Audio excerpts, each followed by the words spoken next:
Broad stripes and bright stars through the perilous fight, o'er the ramparts we watched were so gallantly streaming, and the rockets red glare, the bombs bursting in air, gave proof through the night that our flag was still there. Oh, say does that star-spangled banner yet wave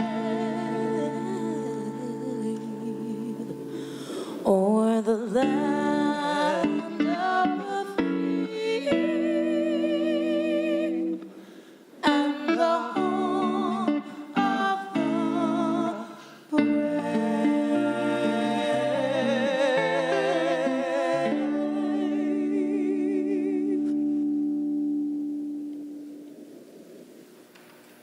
Please join me in the Pledge of Allegiance. I pledge allegiance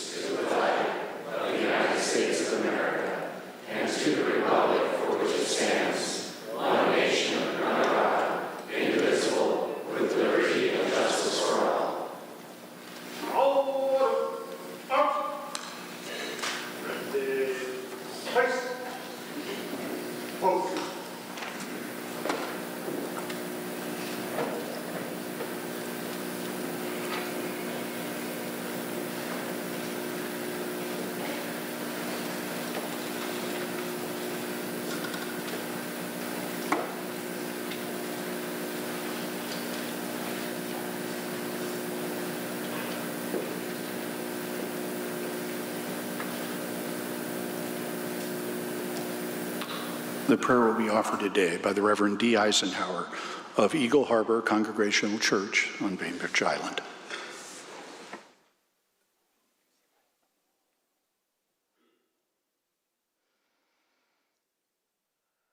God of many names, we give thanks for another day of life, breath, and enjoyment of this beautiful world you created and for which we're called to care. Many of us call the earth our mother because earth gave us everything we need for life.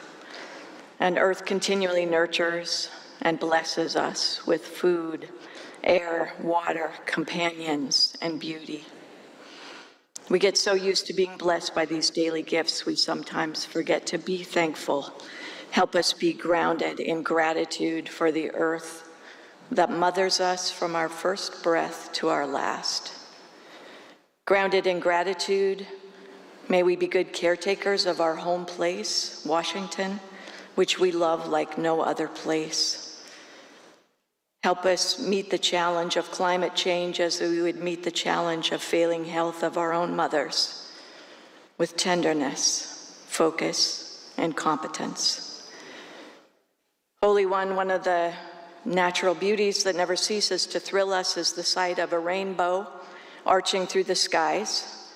May we be as moved and delighted by the rainbow of humanity we encounter each day as we experience the great diversity of your people, variations in skin tones, traditions, languages, gender expressions, faiths, and philosophies. May we perceive the human rainbow as a marvel. You created us to be various, not colorless, interesting, not nondescript, united, not unanimous. Help us meet the great diversity of your people with curiosity and unfailing compassion. Help us all see one another as children of God. Even in quarrelsome moments, imagining our opponents as the enchanting children they once were. In this contentious and divided era, we ask that you would strengthen our capacity to listen to one another with patience and attentiveness. Help us restrain frustration and anger. Give all leaders a spirit of inquisitiveness about what makes their neighbors tick. Help each person speak the truth in love, whether it is in a crucial negotiation or passing by in the hall. May any discussion that becomes heated in this upcoming session be lit up, not with fury and contempt, but with a fiery passion for justice and good governance. God, who is love, you call us beyond our selfish interest to take care of our neighbors. While suffering seems to be a condition of human life, the relief of suffering is a charge which everyone can embrace. Help us to be mindful of the suffering of our neighbors who don't presently have adequate housing, affordable health care, excellent educational opportunity, or reliable sources of food and water. Keep us mindful of those who suffer outside of our everyday views. Folks who are incarcerated, who sleep under bridges, who drag through days troubled by mental illness, who hide out while seeking asylum. Collectively, we have the power to relieve suffering, whether it's with direct action or by allocating public funds to help our vulnerable neighbors. May the money expended through the state carry messages of care for all our neighbors. May the trust the public places in all leaders be rewarded with integrity, with your help, Spirit of wisdom. Give each one strength and courage to do what needs to be done and to change what needs to be changed. Bless each of us with joy in our work and healing rest in our leisure. Amen.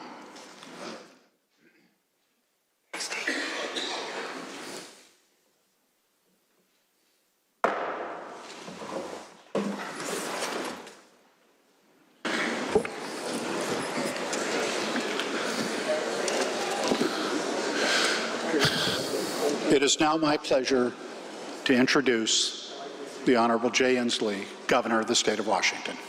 Thanks, Eddie. I love when you say that.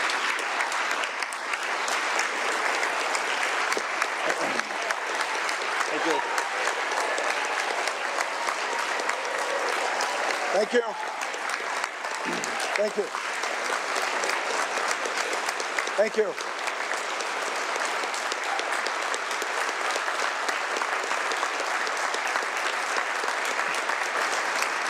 Thank you.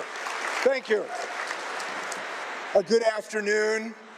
I'd like to start this afternoon by thanking Reverend Dee Eisenhower for her inspiring invocation. You always inspire me, Dee. Thank you for your leadership.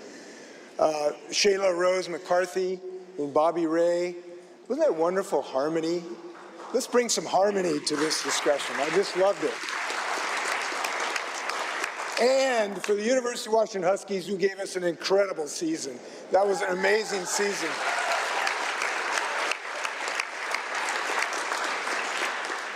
Mr. President, Madam Speaker, Mr. Chief Justice, distinguished justices of the court, members of the legislature, tribal leaders, members of the Consular Corps, and most importantly, my fellow Washingtonians.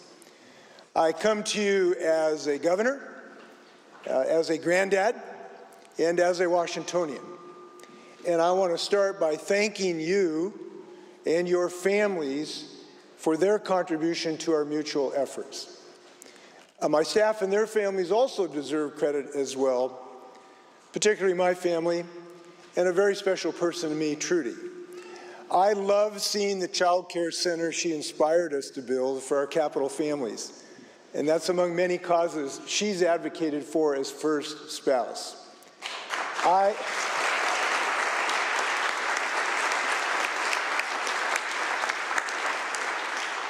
This isn't in the script, but I want to share a little secret with you. I love you, Trudy, and I'm not alone.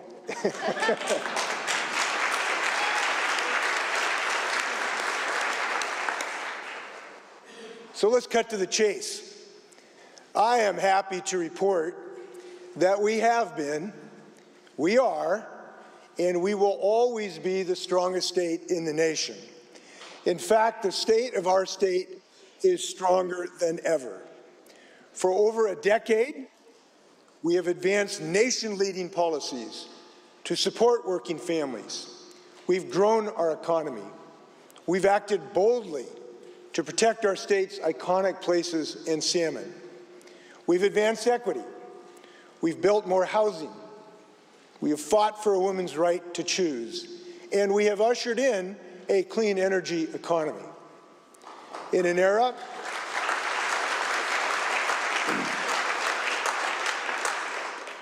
it is fair to say that in an era of tremendous change, Washington has emerged as a beacon of progress for this nation. And this year, we're going to make sure that that light shines even brighter. This is my 11th time I've had the honor to address this chamber. And I have a bigger audience every year. There are 1 million more Washingtonians today than when I took office, because Washington is the place to be. And I welcome our new Washingtonians who have seen the genius and promise of our great state. The minimum wage was $9 in 2013. Today it's over $16. Wages overall have grown by 39%, double the national rate.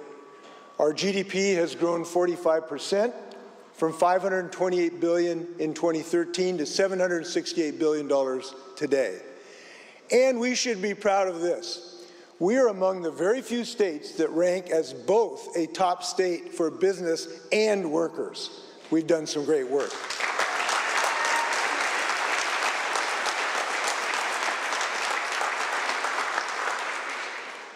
Now, as we contemplate this next year and the work ahead, I think back to my dad, Frank Inslee, who coached track at South High School.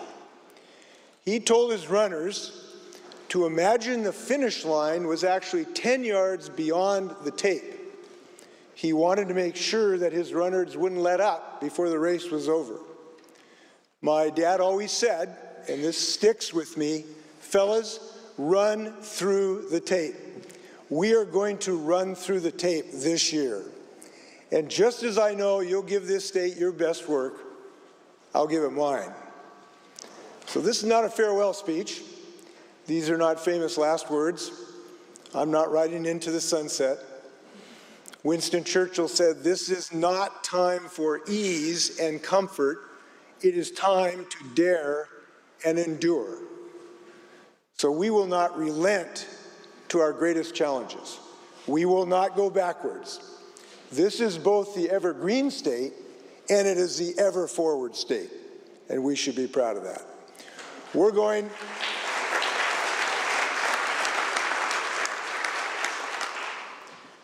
forward on our evergreen agenda. We know that climate change is hurting us now, today. But climate collapse does not have to be our inevitable future. This legislature put us on a clear and necessary path to slash greenhouse gases by 95% by 2050. Any delay would be a betrayal of our children's future. We are now on the razor's edge between promise and peril. We know this when historic floods gut homes that have stood for generations, or when wildfires force the evacuation of entire towns, like Medical Lake last year in Malden before that. And the need for climate action is felt daily for Washingtonians living with pollution. There are neighborhoods today in our state where people are dying 2.5 years younger on average because of pollution. This pollution is harmful to the lives of Washingtonians. In communities like Everett, Wenatchee, Mattawa, Spokane, Tri-Cities, the Yakima Valley, Shoreline, South King County, and Tacoma. There are neighborhoods in these communities where people are forced to live sicker and die younger because of this pollution. We have made a solemn oath to our children and their children, and in that noble mission, we will neither flag nor fail. We will go on to give them the grandest of blessings, a healthy Washington. We will not take rank with the defeatists who live in the gray twilight of pessimism. We will stay the course, and we will win.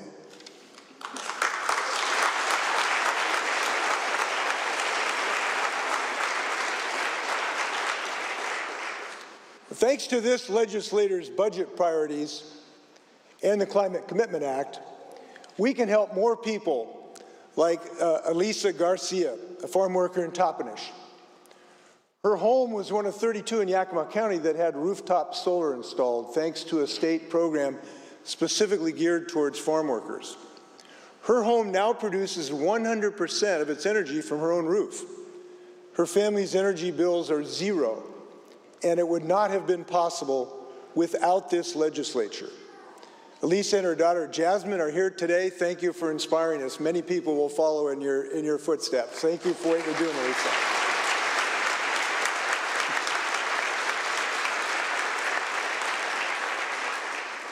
You're going to hear many more stories this year like this and beyond about how our climate policies are making life better for Washington families. The Climate Commitment Act is letting us invest in work that reduces pollution and creates good-paying jobs. It's funding electric school buses, 8 million free transit rides for youth and counting, filtration systems in schools so students can breathe when there's wildfire smoke outside, and public chargers for electric vehicles. I think it's important to note, this is money going right back to Washington families. It's not going off to Houston or other oil hubs with the oil industry's record $200 billion in profits in 2022. And now we have more that we can give back to our communities. I'm proposing a $200 utility bill credit for 1 out of every 3 households in Washington. That's nearly 2 million low and moderate income Washingtonians. We will help thousands more families install energy-efficient heat pumps that cut emissions and energy bills. And this law makes it easier to invest in our infrastructure, including hybrid electric ferries and safer bike and pedestrian routes. From sustainable aviation fuels and EV battery manufacturing in Moses Lake to electric buses in Ferndale, we're attracting and creating thousands of good-paying jobs in clean energy and clean technology. And we're training the folks who worked at places like TransAlta for jobs in this new clean energy economy. And I got to tell you, these jobs are coming on so quickly. The new Pacific Northwest Federal Hydrogen Hub could create 8,000 jobs alone for the production and distribution of green hydrogen to reduce pollution. Now here's something else about the fossil fuel industry. For decades, we've been subjected to the roller coaster of gas prices. We're going to do something about price transparency in Washington State this session. The oil and gas industry's books are closed to the public. It's time for transparency and accountability, and I look forward to that. I believe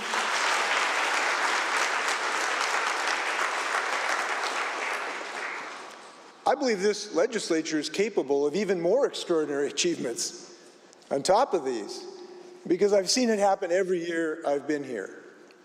Don't forget moments like 2018, the end of the McCleary saga, when we moved heaven and earth to fulfill our paramount duty of funding education in the state of Washington. Now I hope you'll join me by increasing pay for 32,000 paraeducators by $3 an hour, again raising the cap on special education funding, and creating incentives for more teachers to serve special need students. And once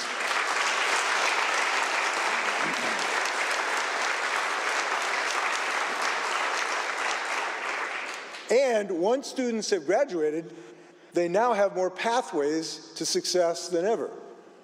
This legislature has created the most generous college financial aid program in the country. But college is not the only pathway to success, which is why we've also greatly increased support for apprenticeships. Brian Orihuela of Auburn was going to be an engineer, but then he was in a traumatic car accident, followed by really high medical bills, and he had to leave college. Fortunately, he got connected to Computing for All's pre-apprenticeship program, which is this legislature's designed to help support the Career Connect Washington grants. Now he's a developer at a mental health app, and Brian's here today. You got a bright future, Brian. Thanks for allowing us to tell your story. I appreciate that, Brian. Thank you. Thank you.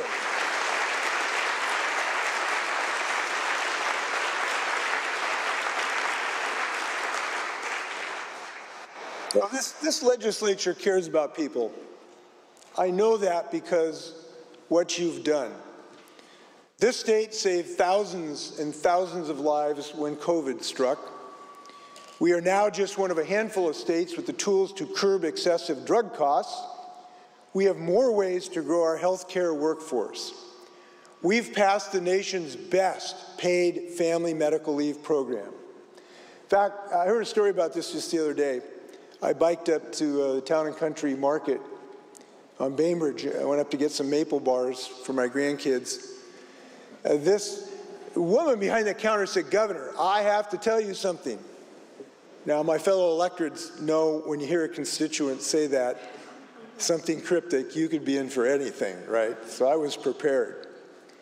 But here's what she said. She said, "Governor, I had a broken wrist last year, and I couldn't do my job.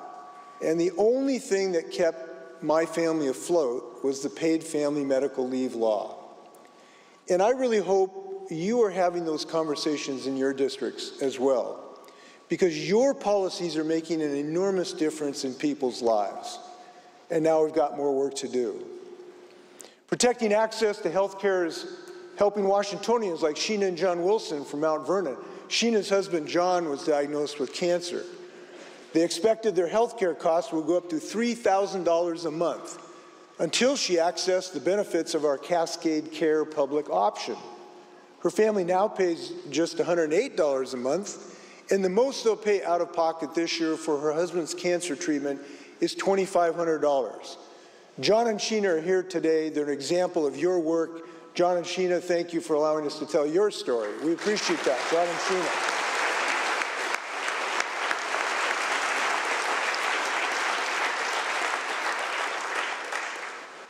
Our policies change lives when they're focused on the people we're here to serve. We give people the chance to succeed. People-focused policies are also how we're addressing homelessness. Some think we can just wave a wand and those living in homelessness will simply disappear. But this is the real world, and we have an honest solution. Build more housing, connect people to the right services, and they'll have a chance to succeed. This time last year, a woman named Star Draper found herself in a right-of-way encampment at First Avenue and Michigan Street in Seattle. We know that no one can live in danger and expect their conditions to improve. No one can be swept from one dark corner to another and expect life to get better. We must lift people up and give them the tools, the services, and the power of community necessary to get life back on track. State and local collaboration got Star on her journey to wellness. And she said of this program, quote, "It renewed my trust. Now, Star's got work, she's got a safe private place to live, and she's here today." Congratulations, Star. Where are you up there? There's Star.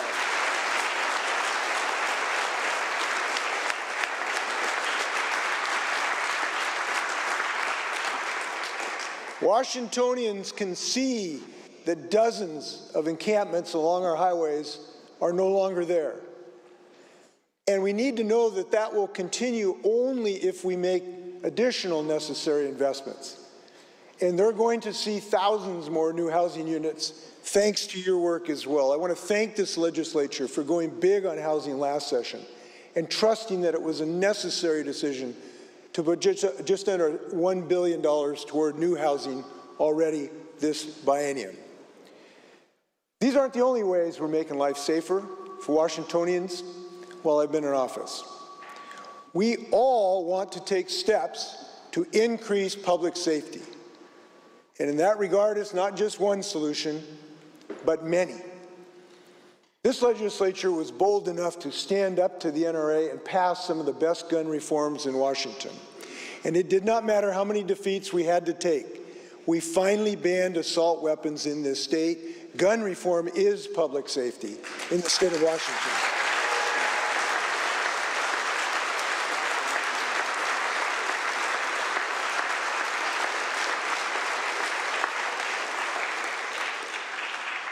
Washington State also needs more police officers, and that's what this budget, I hope, will do. My budget funds more state troopers and forensic scientists, an organized retail theft task force, thanks to the idea from our Attorney General, and more funding for drug trafficking investigations. We are removing barriers to careers in policing by establishing training centers all over the state, where more recruits are getting some of the best training in the country, including, importantly, de-escalation training. We're joined today by the Pasco Police Department's own Claudia Fuentes. Claudia would not be a police officer today if this legislature had not invested in more criminal justice training centers like in Pasco. It's impossible for a parent to spend 4.5 months away from home for training in Burien that she would have had to have done. But because we invested in these training centers, Officer Fuentes got to go home from the academy, and because of that resource, the people of Pasco are safer. Thank you, Claudia, what you're doing. Congratulations on your career.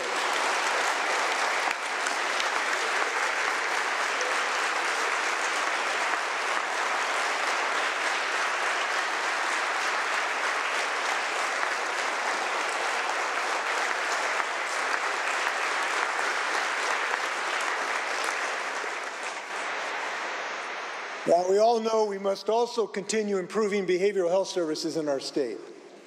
I recently met someone whose family was devastated by fentanyl. They called it the nuclear weapon of drugs. We proposed $64 million in new spending to fight against opioids and fentanyl.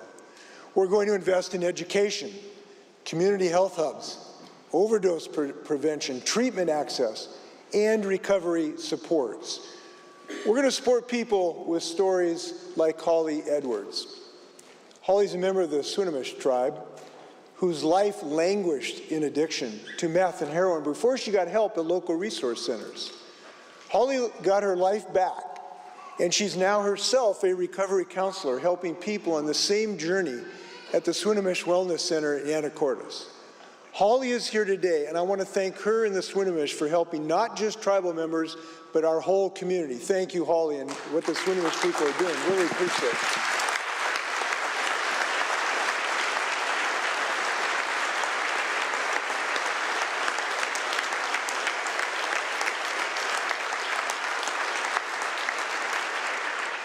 This legislature works wonders when it embraces ambition.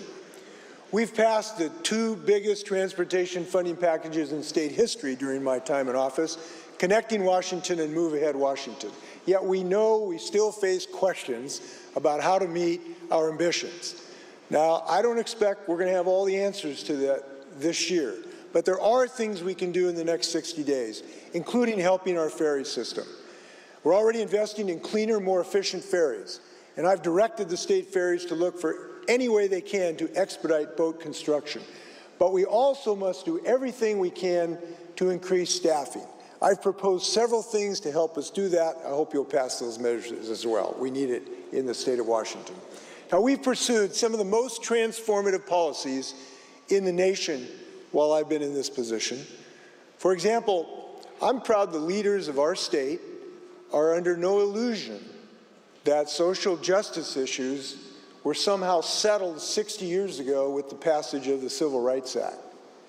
We will continue advancing social justice, and we have made equity a part of everything we do in state government, with environmental justice policies.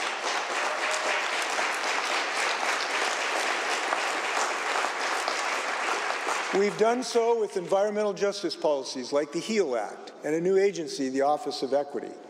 We must maintain our progress against racism, pernicious influence on the past and the present.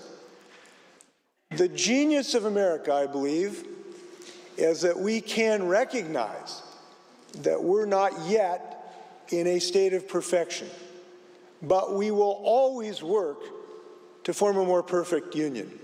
And that's what we're doing in the state of Washington.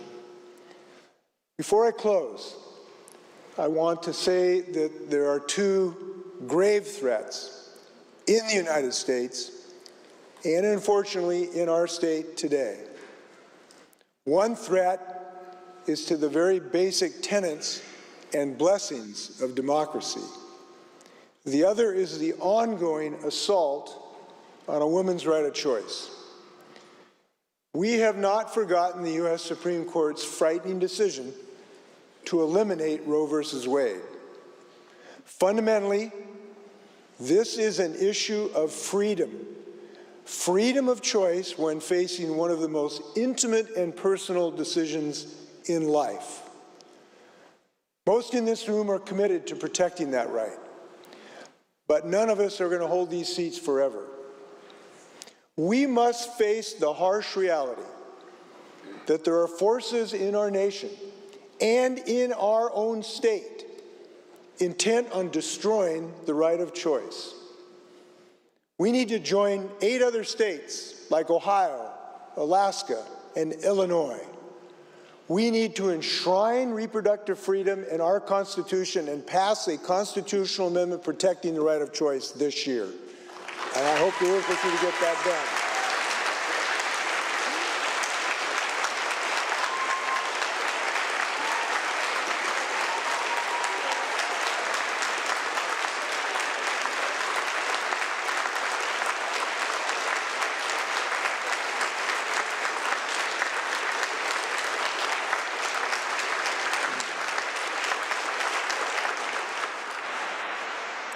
I'd like to share with you why I'm so optimistic about this session.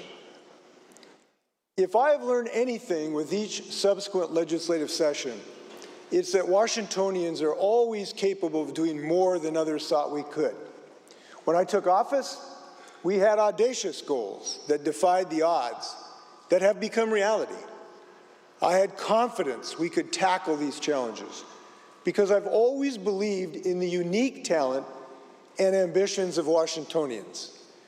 Washingtonians have more resilience, more love for our state, and more endurance to push toward the sunny uplands of the future than any other people on the planet. The next 2 months, we are going to make this state better at mental health, safer against opioids, more supportive for educators and students, and more committed to our climate action. We've made hope for the future possible because Washingtonians are never restricted by the past or the bog of the status quo. Inevitably, we will always be called upon to do more for the people of Washington. And no matter the challenge, we will always do more than we thought possible. It is our honor to be Washingtonians. It is our privilege to do this work, and it is our destiny to succeed. Run through the tape. Thank you. Good luck to us all. I'm with Chase. Thank you. Thank you, Dee.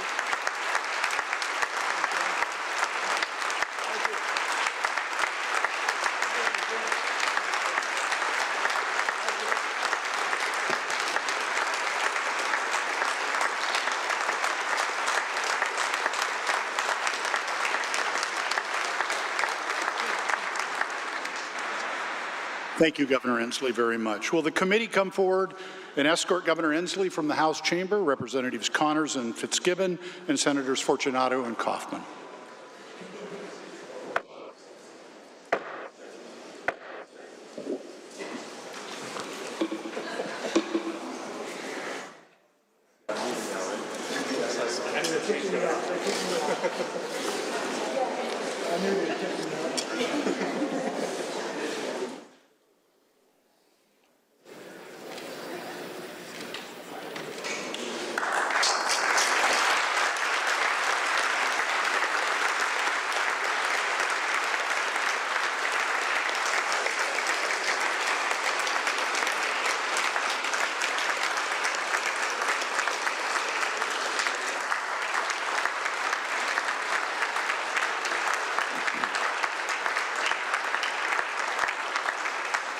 Will the committee come forward and please escort the state elected officials from the House chamber, Representatives Cheney and Reeves, and Senators Hansen and Wilson Linda.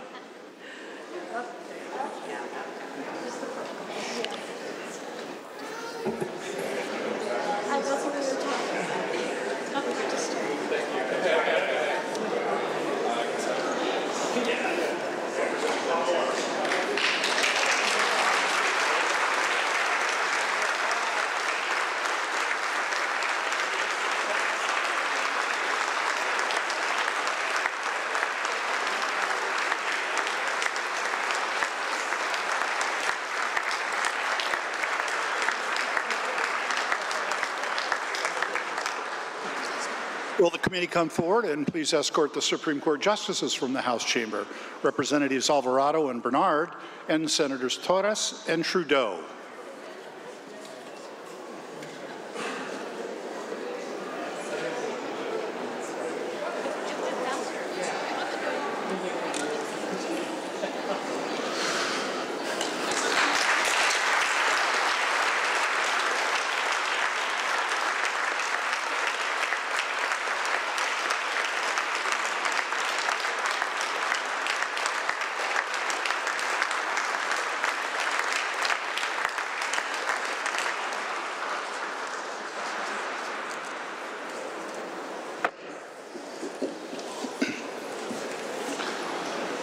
The representative from the 34th District, Representative Fitzgibbon. President, I move that the joint session now be dissolved. It has been moved and seconded that the joint session now be dissolved. As many are in favor, will signify by saying aye. Aye. Opposed, no. The ayes have it. The motion is carried.